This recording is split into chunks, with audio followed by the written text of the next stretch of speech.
Ladies and gentlemen, the onslaught of new Chinese carbon continues as today I laced up the 361 Furious Future 2.5.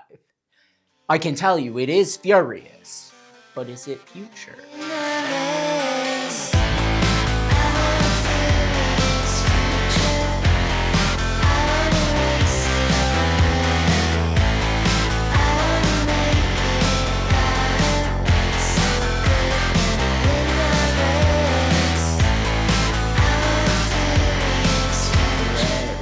The Furious Future 2.5.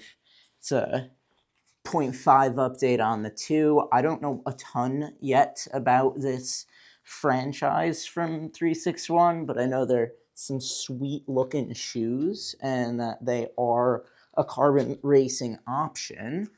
As always from 361, the laces are backwards. So they lace these up wrong from the factory, which is always funny when that happens, but it wasn't really so much an issue. It's just a thing to poke fun at.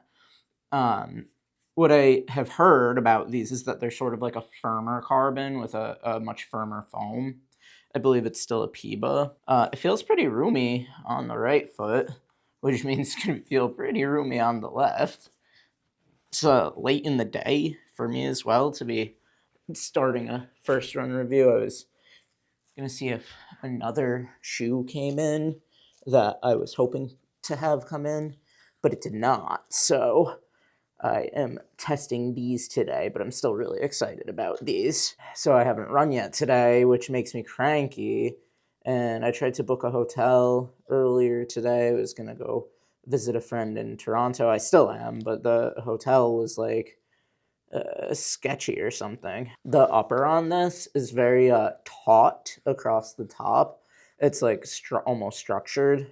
It's like a trampoline effect on the top of the foot. Yeah, when you do the laces like this, just so brands are aware, when you do the laces like this, it makes it a pain to lace it up. I don't know why they laced them backwards, but it's like I guess I've developed a pet peeve. I don't have too many pet peeves, but I guess that's one of them. I think these look pretty sick in the minty purple colorway. I don't know if that's actually what it's called, but yeah, minty purple toothpaste. So one thing going into these is that they are definitely a bit heavier than I'd like to see in a carbon that I'm racing in. They're like 240 something grams. I'm gonna have to reweigh them because I forgot what the number was, but heavier on the heavy side for sure. The weights are dropping below, 180 in a lot of racing models. But this is starting to feel very locked down, very secure. And I know the 361 Miro Nude too, I really, really enjoyed that. So I could see this being a lot of fun to run in, especially on a speed day like Tuesday. Last one, that's very locked down, especially in the forefoot. Yeah, like I'm thinking back to a couple days ago when I was lacing up the Plaid 3 from Chowdan for the first time, and I had been laced up by now. It did not take as much fiddling as this one did. Now, of course, that's the way it is with a lot of carbons. Like, you can't fault a racing shoe for taking a while to lace up. In my opinion, that's just part of the ritual of putting on a race shoe. But sometimes they're easier to put on than others, and this one is not easy to put on. Yeah, so in a 10, actually I think this fits perfectly. I wouldn't change a thing about it.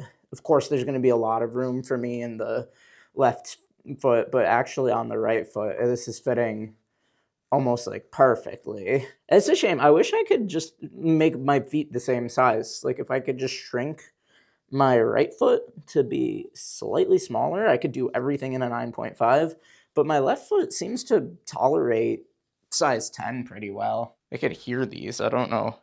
It's like a sticky noise, but I'm on carpet, so I don't know. Maybe it's the glue between the insole. They feel firm for sure, but I'm excited to try these out. I could tell this is going to be a firmer ride, but that could be a really good thing when you're trying to do the top end speeds, like having something that's very planted on the ground, very trustworthy on the ground. So we're gonna find out. Let's go. 361. 361. 361. 361.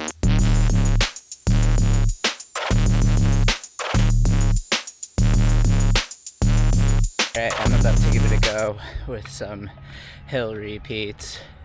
Might actually want to get up slightly closer to where the steep portion of the hill starts, but I'm only 2 miles in, and so far I'm having some serious issues with the Furious Future 2.5.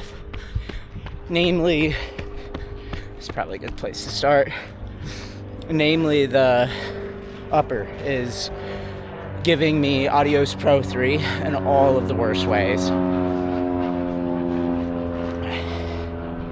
The laces are biting, material is very rigid and very stiff feeling. Upper, it feels bottom heavy as well, which was something in the Adios Pro 3 wasn't my favorite sensation. It wasn't bad, but this is like really bottom heavy.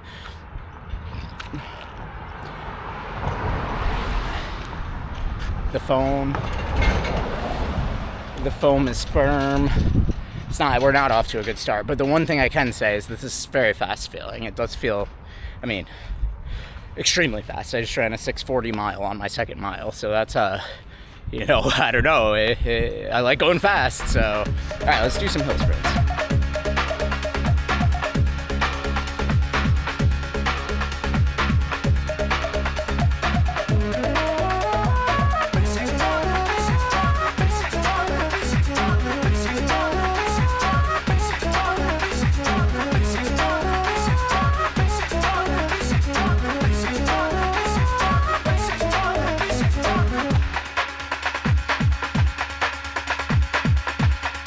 To be honest, this is almost like the time I was doing hill sprints in the Mag Max. Just feels wrong in these. I'm gonna find a steeper place. Maybe that was just too easy. I need to get a steeper hill so I could run slower, because that felt like too fast of a top end for these shoes. So I need something more difficult to bring the speed down while maintaining the same level of effort.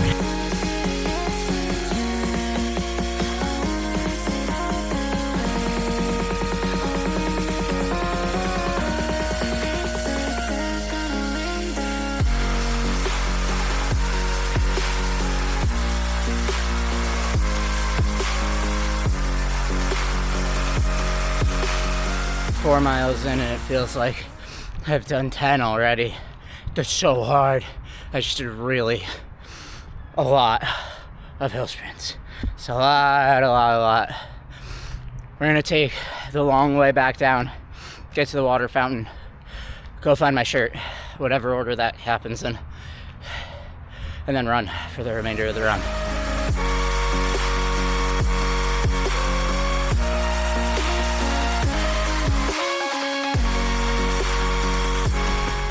I think I might actually be starting to like these a little bit, but I'm not happy about it because it's in the same way that I used to love the Adios Pro 3, where there's a lot wrong with this shoe and I can feel it beating up my feet, but it seems to lock me in really well to a 650 pace.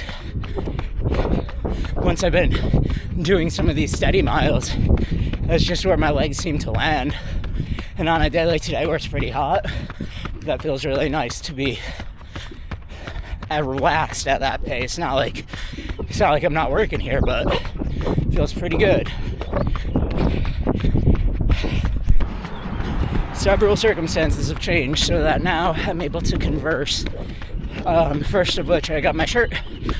Didn't want to leave it behind, but I just learned upon putting it back on that I really need new clothes for running, because this is just some random shirt and it's heavy and warm I mean, I don't wear t-shirts most of the summer anyways, but for the shoulder season, I really need something. Second, Furious Future 2.5 has grown on me a lot over this run. The upper is broken in some, although it's still a terrible upper. The weight of the shoe is still substantial, but there's something like magnetic about it to the ground. It really feels like it's drawing my feet into the ground, which is another word for heavy, I guess, but it's very rhythmic and cruisy, and this is for sure in the freight train category of racing shoes. A very unstoppable object feeling thing. 14 miles, 8:27 pace or something around there, but that's not representative of the moving pace. Whatever the moving pace tends to get posted to Strava, just because that's how it works. I didn't set it up that way. And then I tend to tell you the total average pace from my watch. Not super relevant, because a lot of that came from stopping and starting going up the hills, but my god, that was hard. That was a really intense workout. I think that might be the most muscularly fatiguing workout that I've ever done outside of a race, and even including most of the races that I've ever done. Like, that was brutal, especially the last 2 miles. I mean, there's just no moisture left in my body. I'm like completely dehydrated, even though I stopped twice for water, and my hamstrings took the load of it, like the brunt of the burden. But before I forget, I often forget to give you metaphors or comparisons. These shoes, after I did the hill sprints and started to lock into some pace, it felt like the episode of Rick and Morty where Summer and Morty take Bruce Chutt back for a ride in Rick's car, but it turns out that Rick's car is taking them for a ride. I felt like I was on this evil death roller coaster of shoe, and I couldn't stop. I mean, I was just locked into a pace that was too much for the heat of today, and too much for given the fact that I just did tons of reps. I didn't even count how many reps of hill sprints that I just did. There's tons of them, and these are not the right shoes for hill sprints, let me tell you. They feel like clown shoes going anything faster than like 5:30 pace. But, so about the shoes, gotta give you my overall trajectory of feelings on these. Lacing them up, hated them. Started running, hated them. Was running for like 3 miles, hated them. And then I did hill sprints, didn't like them. I started to like sort of not pay attention to the shoes as much because I was dying. But then coming down the hill from Mount Hope, still didn't like them, but the lacing issue had more or less resolved itself. Granted, I like retied these a bunch of times, to get the tension right. And I think that this could so easily be resolved if 361 did just not lace these backwards. If they laced it the correct way, how all shoes are laced, not over under but under over, or the vice versa, whichever it is, the normal way, I think that this would have been an issue. But I bet you the laces would have been slipping, and that's why they laced it this way, because this provides a more secure lockdown at the expense of not being able to get the lacing right. So yeah, in that sense, it felt a lot like the Adios Pro 3. Luckily, these laces are much flatter, like a fettuccine, not like a spaghetti, and it didn't like slice and dice my feet. But I bet you when I take these shoes off, I'm gonna have those red lines across your feet that you sometimes get from really tight lacing, or like when the top of your foot, like low volume tight lacing. Something that happens in the Metaspeed series as well to me. But yeah, by the middle miles, by like 7, 8, 9, 10, like once I was hitting in the 650s, perfectly even splits, like 653, 652, 650, 650. Once I was hitting in that range, these really made sense. Now, should anybody be looking at these as a marathon racing shoe? Absolutely not. This is like at best a firmer long run shoe. but it's just too heavy. I mean, it's like 240 grams or something. I'll weigh it when we get back inside. We'll do this in the whole breakdown and everything. But yeah, it's way too heavy to be a racing shoe in 2026. So I don't know if that's how they're positioning it. That's sort of how I understood the shoe, that it would be a racing shoe, but that is certainly not the case. Yeah, stability not the best, not terrible. It's clunky. It's bottom heavy and clunky. And so it's interesting when you get a shoe like this where it's a love-hate relationship. The last one, there's been a couple, but the Hoka CLOX one started life like that for me. The Adios Pro 3 stayed like that for me throughout its whole life. But it was so good at the time. I think the shoes have just gotten better, though. The foam in this feels like Flight Foam Turbo Plus. It's the closest analog. Probably slightly softer than Flight Foam Turbo Plus, but that was a conflicted run as far as the shoes went. As far as the run went, that was a banger. That was a really solid effort. I think my body is going to be destroyed after today. I don't think I'm going to recover from this, mentally or physically, for quite some time. And with that, back to the studio.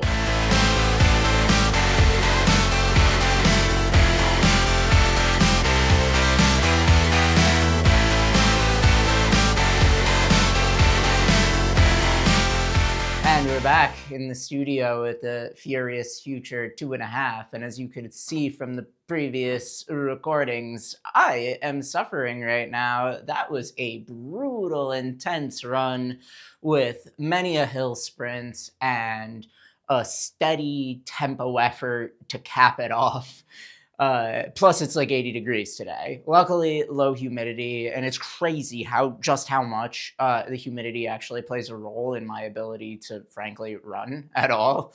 Last week, at some point, it was maybe 75, capping out at 75, and I was suffering. And today, whilst it was a bit harder than it generally is in normal temperatures, it wasn't anywhere near as hard as that. So humidity is bad, running is good, this shoe is mixed, so let's talk about it. Before we get into the good stuff, let's talk about the specs and materials. Starting out with the weight, this big chongus weighs 240 grams in a size 10, which is heavy. That is substantially heavier than any racing shoe that I own in this size. That's like getting up towards daily trainer levels of weight, which, I mean, still not heavy as a shoe, but as a racing shoe, come on. That's heavier than the Alpha Fly. That's heavier than, I don't know, it's a little bit lighter than the Hoka CLOX1 original from like 3 iterations ago. But yeah, you feel it too on your foot.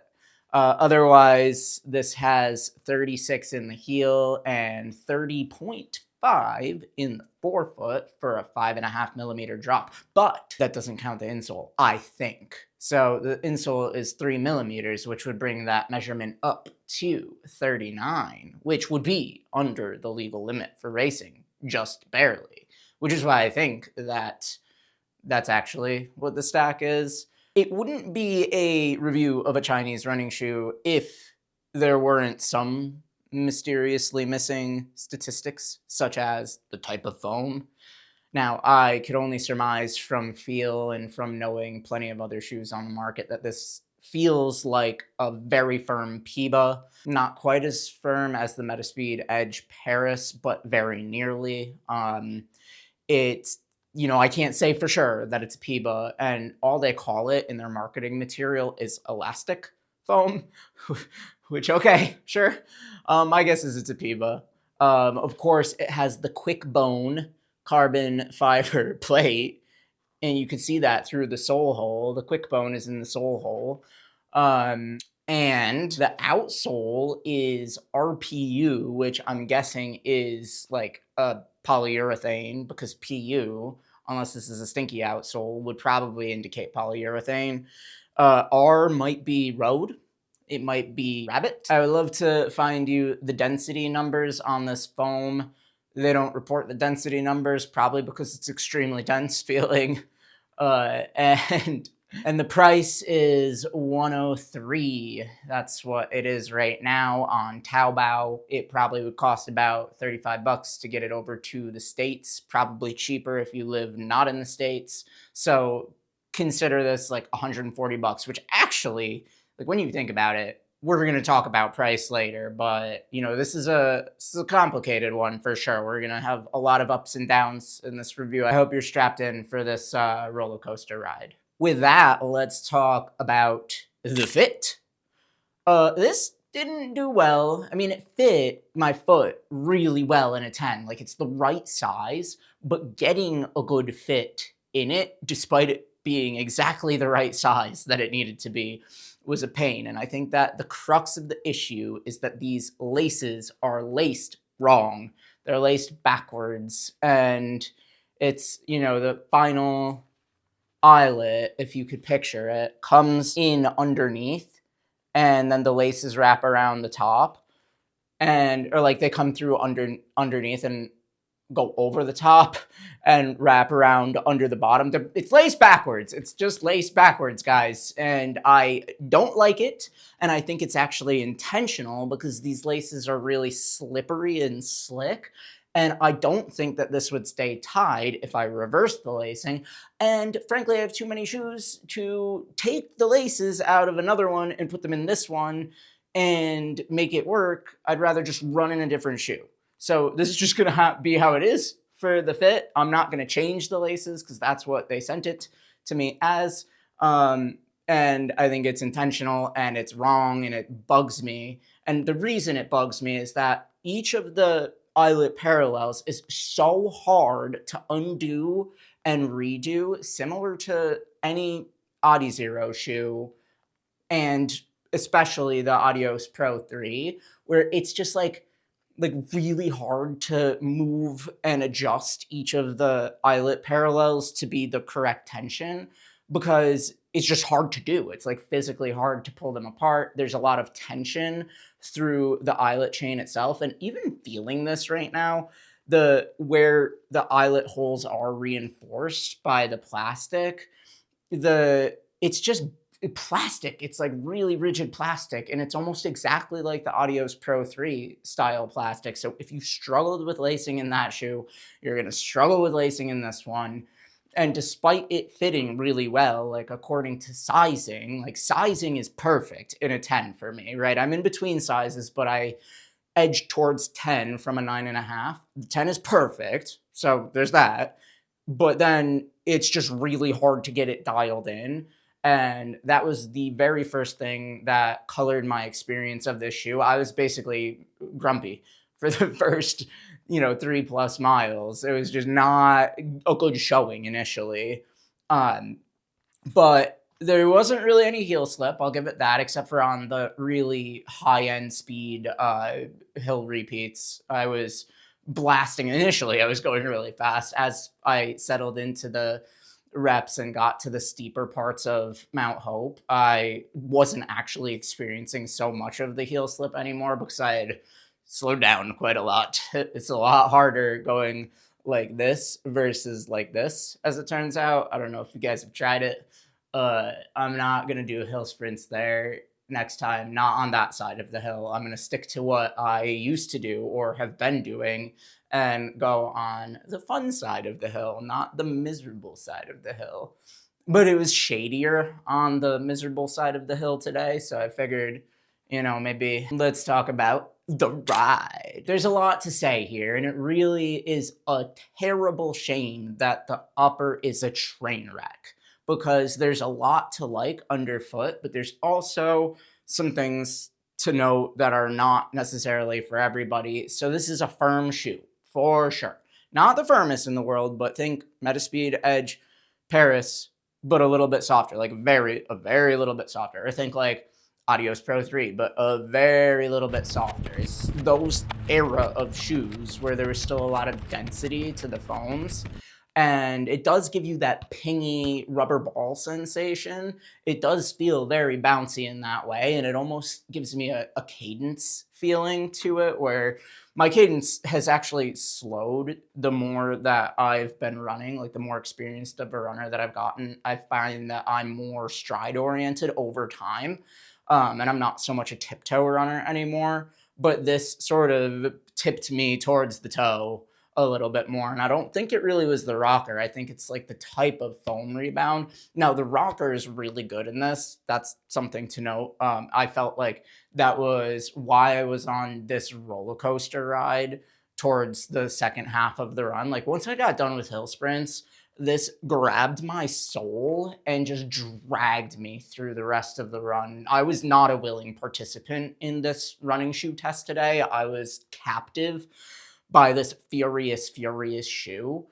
And it was great. It got a lot of performance out of me. It got a lot of like working load onto my legs. Like, I am completely obliterated right now in a way that does remind me again of the Metaspeed Edge Paris. That's the shoe that this most reminds me of, with some of the upper issues of the Adios Pro 3. Like, the foam characteristic in this isn't very Adios Pro 3 to me. It's more, Metaspeeds, but it has the problems of the Adios Pro 3 on the platform of the Edge Paris, but a little bit softer. So that's good, right? And it almost feels a little bit taller, which is why, again, the 36, 30.5 stack measurement doesn't feel right. But when you include the insole, of course, then it really does make sense. This feels like a full stack carbon, and it's so rigid. This is like a indestructibly rigid shoe. Like, that's everything that I could do to bend the thing. That's part of the problem of it, but also part of the charm, I think. Like, those shoes that are that rigid are going to carry you through your race no matter what your form does towards the end. It's going to sort of be prescriptive, almost like a stability shoe, towards the really challenging parts of the marathon when you're like basically dying. But the problem with that is if you're, landing on uneven surfaces, or if there's any camber in the road, it feels wrong. And even like, I was getting the upper digging into my foot. So when I'm going like striking on the outside, on the lateral side, and pronating inwards, as I pronated inwards, I guess I wasn't applying enough force to compress the foam. So it was still really firm medially. And then the lacing, because it's unyielding, literally unyielding, it just sort of dug into my foot and created this like pressure on the top of my foot. So I couldn't pronate all the way.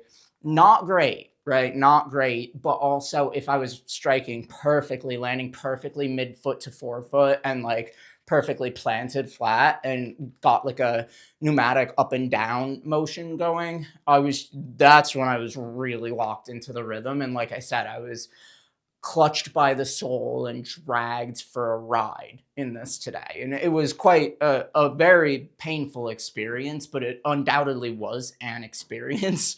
I don't know if I recommend this to anybody. It was sort of like, maybe I'm trauma bonded a little bit to this shoe because that was a lot. But also, there are some very blatant flaws with this that I don't know if I'm willing to accept in 2026. But also, like, it was a lot of fun. It was a lot of fun to feel that sort of captive feeling again. It's been a while since I've had that in a shoe. Like, shoes are getting really good these days. And, when there's a shoe that has some glaring flaws like this, but then it also has a characteristic that you really like, it's like, well, am I willing to put up with this? Am I willing to put up with a terrible upper and an overweight? This is like an obese shoe. This is not a racing shoe. This is like if McDonald's made an F1 car. The weight is off a bit. So is this the furious future? Like I said in the intro, this is indeed furious. It's an angry shoe. I think it has a bone to pick, a quick bone to pick. But is it future? No, it's past. It's definitely past. It's very obvious to me. This is not, if they had different foam in here and made it slightly less rigid. I mean, I like the rigidity in one sense because it does carry you through. Like, for a long run, I think that this will do exceptionally well. And I almost do wish that I had taken this for a fast 20 to see, like, how low could I get my pace for 20 miles? Maybe that's a use case for this shoe. And that's, that's a marathon shoe, really. Like, that is the essence of what you want in a marathon shoe. And I basically just described it. Like, if I'm looking at this thinking, what I should do in this shoe, I should run 20 as fast as I can. Yeah, that is really what a marathon shoe should be. So there is something to this. It's just that I might suffer during that attempt. And I don't know if I'm willing to suffer for, a really fast time when you could also run a really fast time in a 20-mile run or the marathon without suffering, because it's 2026 and we have shoes that can do that. No grip issues. That's it.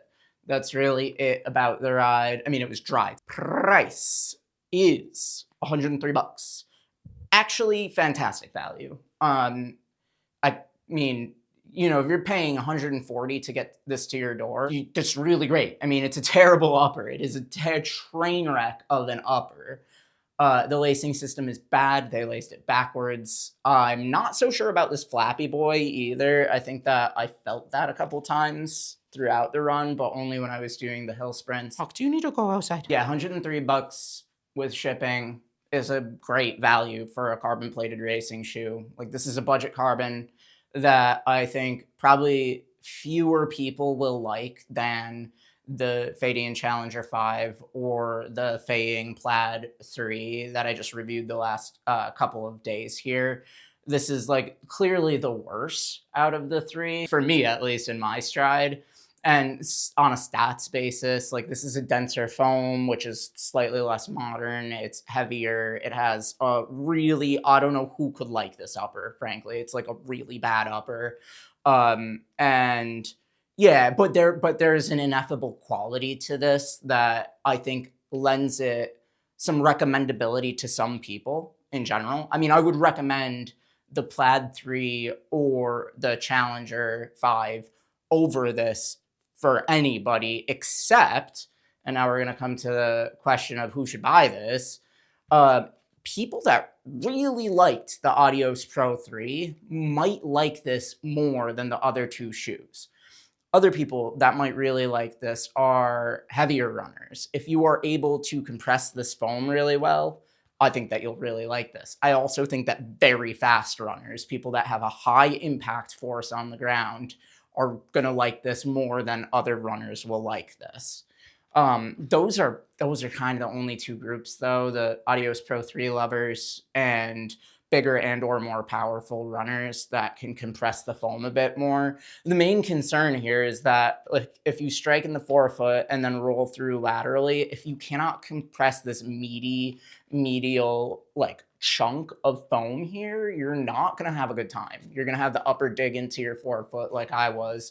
But if you have very neutral mechanics and can land bap, bap each time, you might get along with this better than most people. And if you are bigger, heavier, or stronger, and you could roll through and actually compress this medial foam here, then you're probably also going to like this. It's really just about, again, it's just about the upper. That's letting the shoe down in a big way, and the weight. But the weight is not coming from the upper, it's coming from the foam. So it's not like they could correct the upper and then fix the weight. They'd have to fix the foam and the uppers. They'd have to basically change the entire shoe to fix the shoe. But the way it is right now, it's not bad, it's just painful.